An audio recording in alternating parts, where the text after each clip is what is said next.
had the same issue of abandonment, but it was the opposite side. Like he didn't want to leave me, and I didn't want him to leave. He didn't want to leave me because he didn't want me to feel abandoned like he did, right? But the relationship, we weren't meant for each other. We were meant to, there was a cosmic purpose for our alignment in those moments.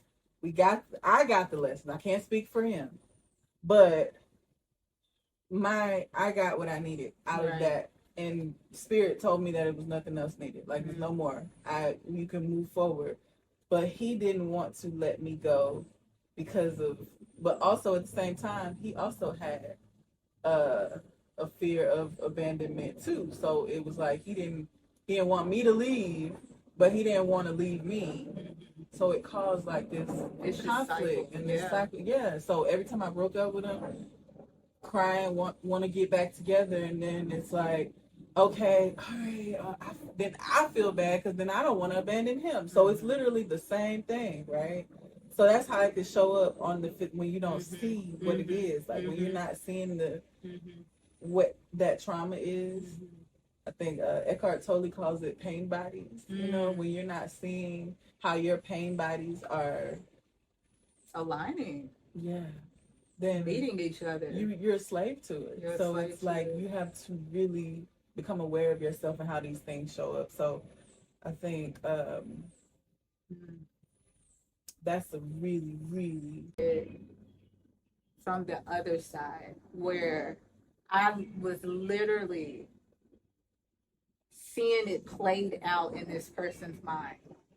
Them struggling with abandonment and projecting it where I had to, like, I had to follow that reality. This is what I mean. Like, the things that they were doing, truth was beginning to show itself, right? In ways of, okay, what is truly your truth? Because the way you're speaking and the actions that you're taking doesn't align. So truth was busting on the door like, some ain't right. Which then my spirit team was like, I need you to look at this, some ain't right, because what they're saying and what they're doing doesn't align. All right.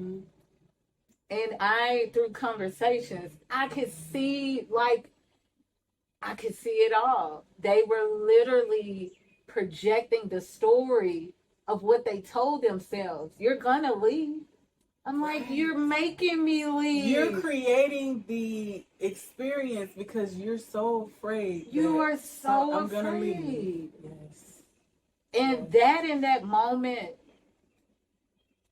I was like, wow, like, I had compassion, but it sucked. Yeah. That's what it looks like, and that's what it does to people. But that was such a reflection, because it's like, you know what? Like, when someone is able to hold space and observation for us, it's like they're seeing that, but from a higher perspective. From a higher perspective. Right. So you were getting a glimpse, right, of the process. Yeah. But that person didn't recognize it. They didn't see it, right? They didn't see it, but you saw it so clearly. I saw it, and I mentioned it. I'm like, you're creating this reality that has to play out. Right. Unless you stand in truth, that's how it stops. Yep. That's how the false illusion stops. Yep. You don't have to run. Just stand up. Stand in truth. What's your truth? Truth doesn't judge. Yeah.